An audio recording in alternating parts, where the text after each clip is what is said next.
United States and China held a second round of their trade talks in London. The two countries discussed export controls, which have emerged as a key issue in their ongoing trade war.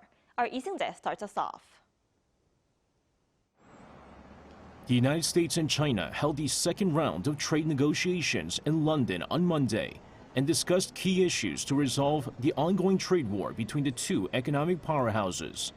According to Bloomberg, the two sides concluded their first day of negotiations after holding talks for more than 6 hours.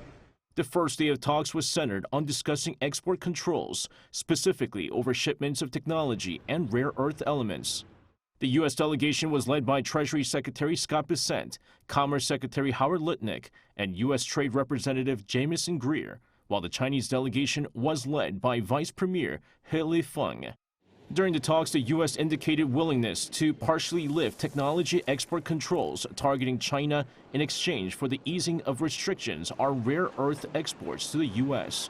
However, when asked about the talks between Washington and Beijing, U.S. President Donald Trump said while the U.S. is doing well in talks, China is not easy.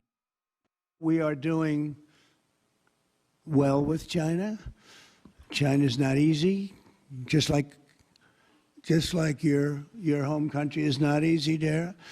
I think we're doing very well. They're over there now. I'm only getting good reports. It's a little early, but they'll be calling in soon. In fact, probably when I get back, I'll have my first call from them. We want to open up China, and if we don't open up China, maybe we won't do anything. But the latest trade negotiations also stem from the differences in positions between the two countries over whether the two major economies violated the trade agreement reached in Geneva last month.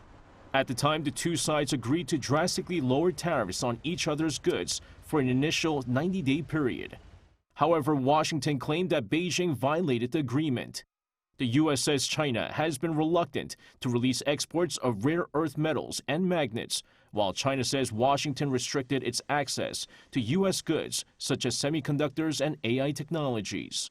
With still much to be discussed between the two countries, officials plan to meet again at 10 a.m. on Tuesday for a second day of talks in London. Seung-jae, Arirang News.